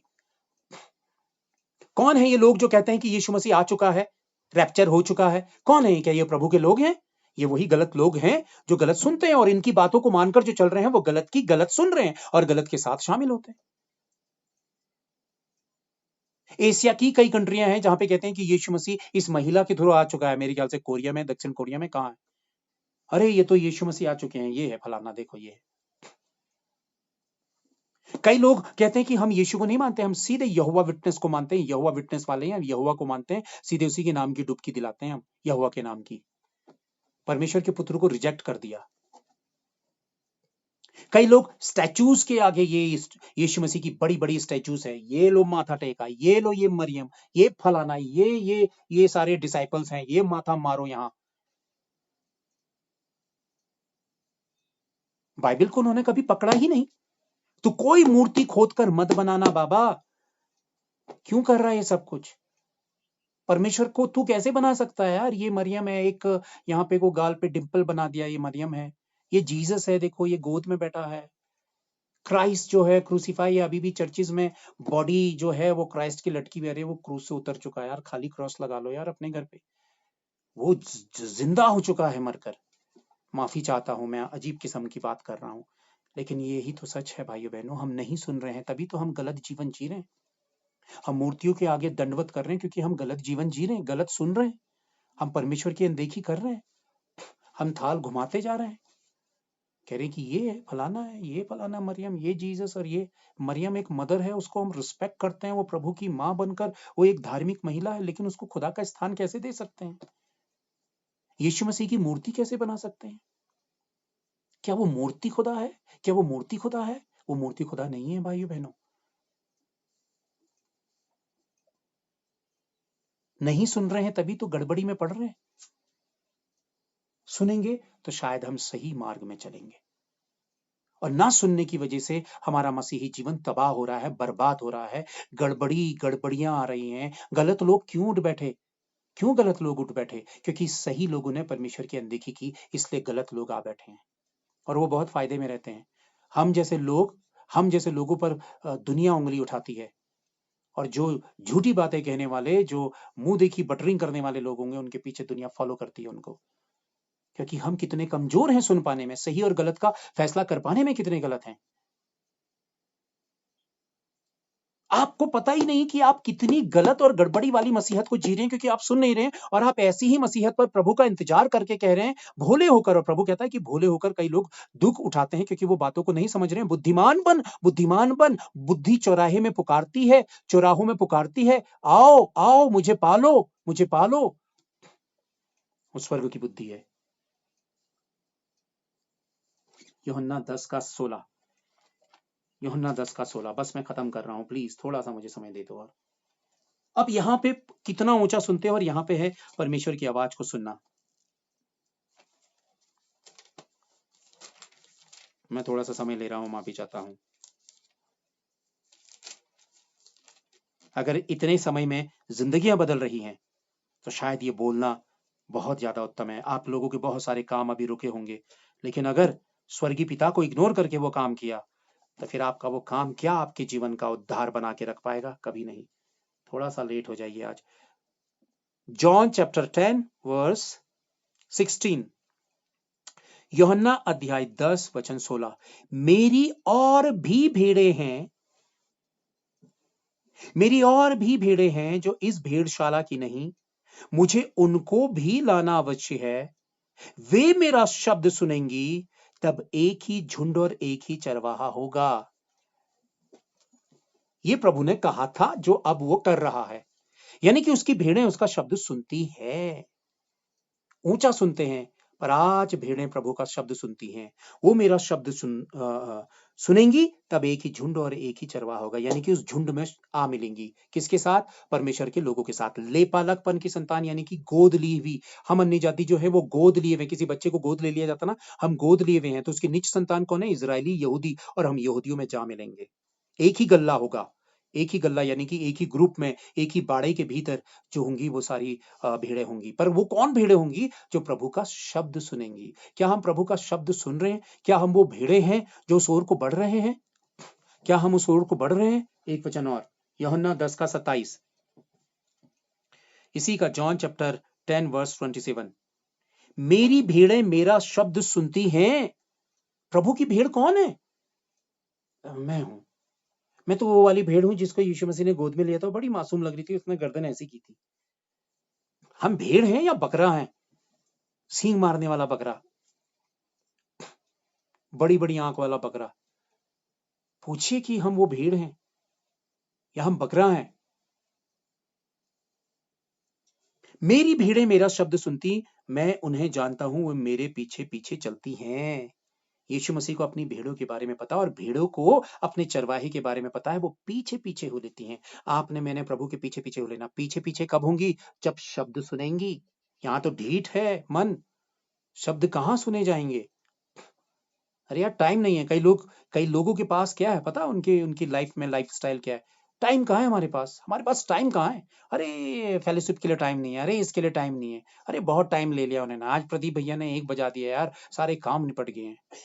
अपने दिल पर हाथ रखकर बोलिए कि मैं फालतू बातें बोल रहा हूँ, तो गुनहगार मैं साबित होऊंगा। और अगर मैं प्रभु की सही बात बोल रहा हूँ, अगर आप मन पे ये सोच रहे हैं कि यार ये तो फालतू बोल रहा है, मैं डरा नहीं रहा हूँ, तो फिर आज आपने परमेश्वर का फिर अपमान कर दिया है, क्योंकि आपने अपनी बॉडी को उतनी देर तक प्रभु के साथ बैठने के काबिल ही नहीं बनाया। आप घंटों सो लेंगे, घंटों आप फालतू गप्पे मार लेंगे, घंटों टेलीविजन देख लेंगे, लेकिन आधा 1 डेढ़ 2 घंटे परमेश्वर के साथ बिताने में बेचैनी हो जाएगी। इसका मतलब है कि गुलाम है शरीर, एडिक्ट है शरीर दुनिया का, और वो प्रभु के सामने बेचैन हो जाता है, क्योंकि प्रभु के साथ उसे चलना उसने सीखा नहीं है, प्रभु की सुनना नहीं सीखा है। मेरी भेड़ें मेरा शब्द सुनती हैं और मैं उन्हें जानता हूं और वे मेरे पीछे पीछे चलती हैं। यानी कि जो आज्ञाकारिता में चल रहा है वो प्रभु के पीछे पीछे चल रहा है, और वही प्रभु की भेड़ है। 18 जॉन चैप्टर 18 उसका 37 हम देखते हैं। जॉन 18:37। प्रभु का वचन हमारे सामने वास्तविक एक दर्पण के समान है जो सत्यता को प्रकट करता है। पिलातुस ने उससे कहा, तो क्या तू राजा है? यीशु ने उत्तर दिया, तू कहता है कि मैं राजा हूं। मैंने इसलिए जन्म नहीं लिया और इसलिए संसार में आया हूं कि सत्य की गवाही दूं। जो कोई सत्य का है वह मेरा शब्द सुनता है। परमेश्वर की कौन सुन रहा है? जो प्रभु के ट्रैक पे चल रहा है, जो छोटी छोटी बातों को प्रभु की मान रहा है, वो प्रभु की सुन रहा है। अरे प्रभु ने मुझसे, एक बहन मुझसे कह रही थी, एक जगह चर्च है जहां बड़े बड़े दर्शन और दर्शन और दर्शन और दर्शन और दर्शन की बातें करते, लेकिन जिंदगी वहां कुछ और ही है। मतलब दर्शन देखने का मतलब है कि उसको सर्टिफिकेट मिल गया ये परमेश्वर का है, और जो बेचारा दर्शन नहीं देख रहा उसको रिजेक्ट कर दिया, ये तो परमेश्वर का है ही नहीं।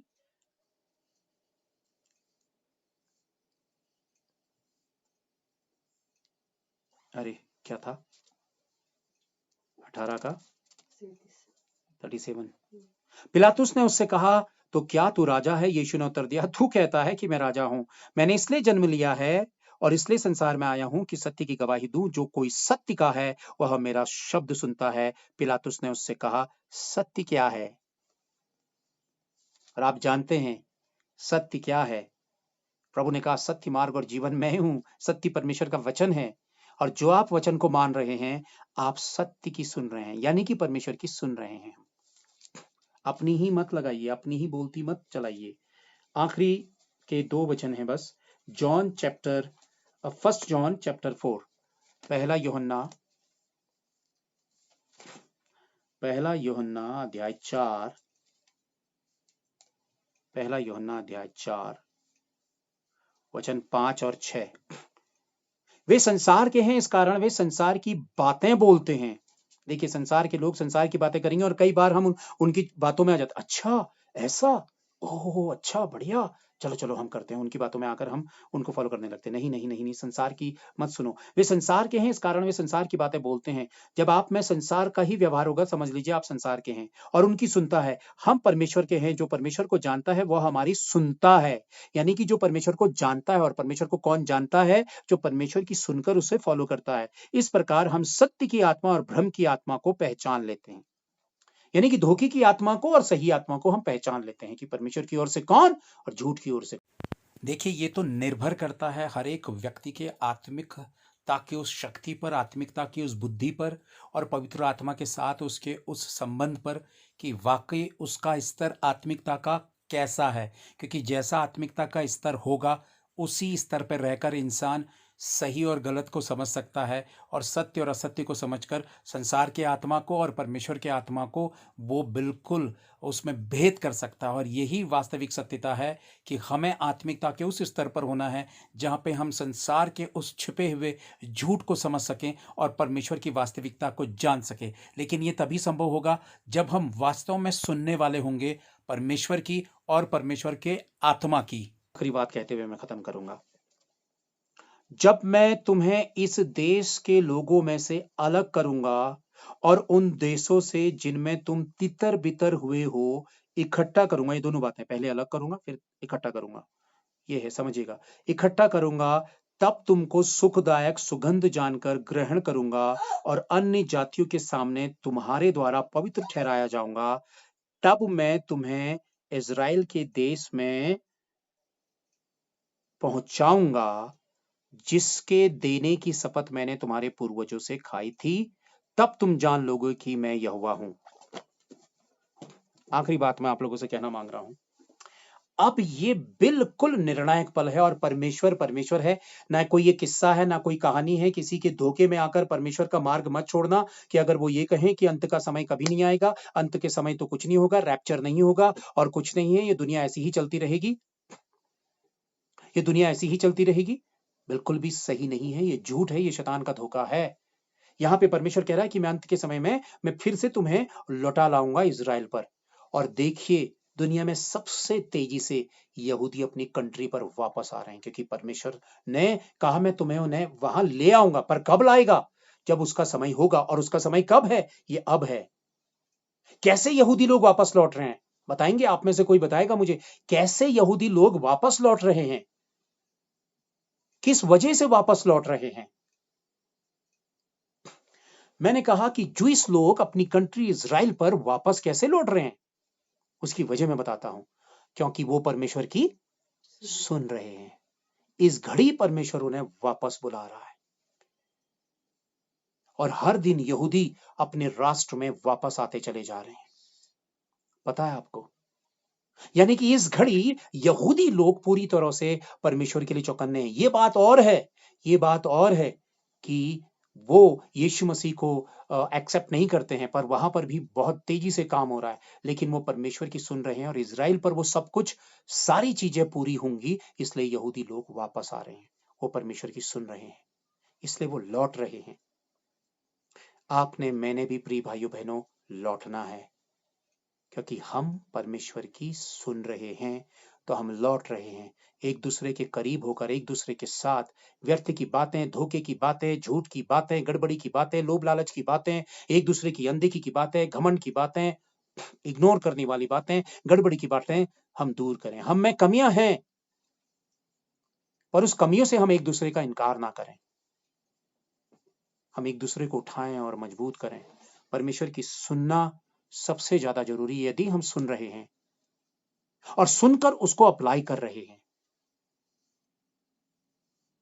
तो हम स्वर्ग उठा लिए जाएंगे, प्रभु के राज्य में जाएंगे, जिसको हम पूरी जिंदगी प्रभु कहा। अब आंखें वहां खुली जहां प्रभु है ही नहीं, यानी कि नर्क में। तो सोचिए वो कितना भयानक पल होगा, और वो पल ना आए जिंदगी में। इसलिए आपने, मैंने परमेश्वर का पीछा करना है और परमेश्वर के पीछे चलना है।